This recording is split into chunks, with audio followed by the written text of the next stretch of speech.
You know, I have to admit, over the years, and I'm not that old, so admittedly it hasn't been many years, I have realized that I've tended to drift more toward the aesthetic play when it comes to PC builds like this. And what I'll usually do is I'll show you the finished product, and I'll say, hey, by the way, I linked parts down below, but I've also given you cheaper options as well if you don't want to make it look as pretty, or you don't want to go with as beefy a cooler or as nice a case, whatever. You can always play with the parts. But in this video, I wanted to build something that was practical. It was purely a budget play. I didn't want to throw in a $4,000 CPU and a $10,000 graphics card array just for the heck of it. I wanted to do something that I would do personally with my own money on a tight budget.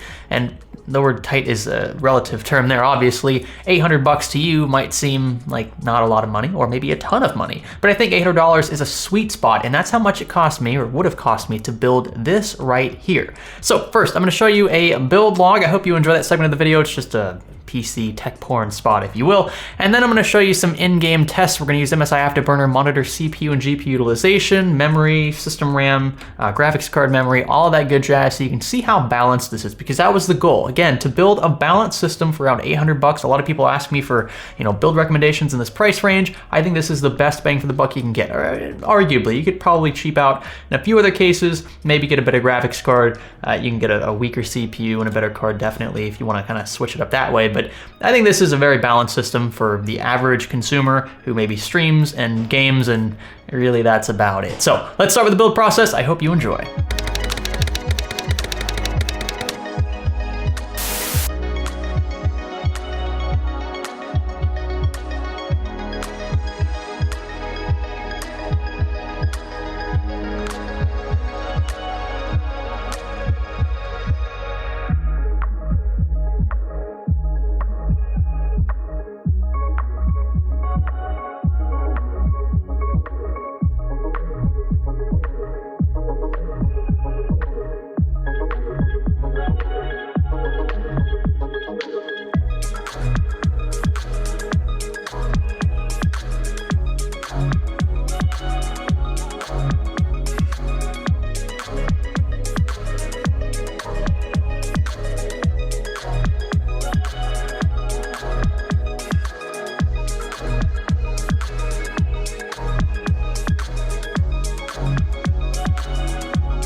So with that out of the way, next I want to show you some in-game footage. Now this is just me playing these games. I'm not running the in-game benchmarks because I don't think sometimes those in-game benchmarks are indicative of real-world performance. So this is just me running through some section of said map. And then I also had MSI Afterburner open so you could see the necessary utilizations, including RAM usage, GPU, CPU utilization, all 12 threads for the 2600 here.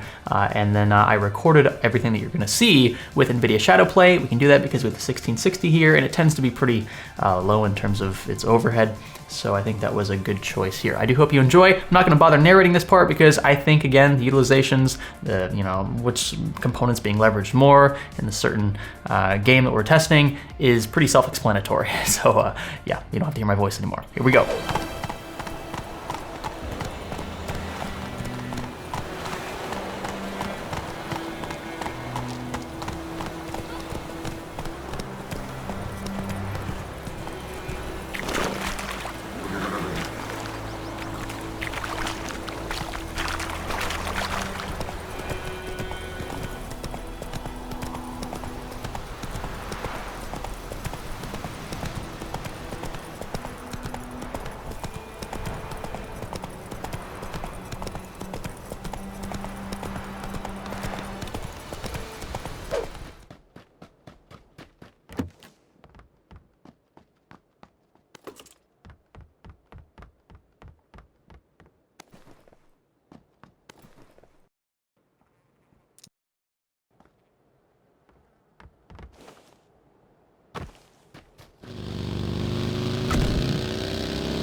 Now, all of what you've just seen kind of ties back into the purpose of this build. It's easy to just throw extra money into better cables, right? I mean, come on, like these like daisy-chained PCIe cables, not pretty. We got the ketchup and mustard 24-pin. I'm sure this was cringy. This part of the build was just, ugh. Also, this case, it's pretty expensive. I recommend going with just the regular H500 from NZXT. This one's like 150 bucks or so. The original H500 was like $70, so you're paying more than twice the original retail of this chassis to get like a custom painted shroud and some Overwatch effects. So unless you're a huge fan of Overwatch, I recommend just going with a regular H500. But I wanted to build in it because I thought it would be a nice change of pace.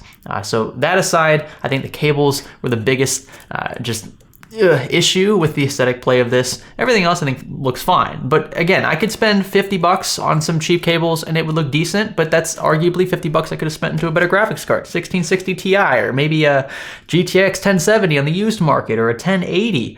So you see what I'm saying? Like, you can allocate money wherever you want. But in this case, I tried to spend as much as I could on the CPU and the graphics card and a decent case. You don't want a trash case. I think that's a little too far against the aesthetic play, but yeah, what do you think? By the way, if you want to build the system or one like it, you can find the parts used here in the video description. They're usually tied to our Amazon or Newegg affiliate account, so we get a small kickback. It's like 1, 2, or 3% most of the time if you buy a part via the link. More on that in this video right here. But for now, I'm going to sign out. Let me know what you think about this build.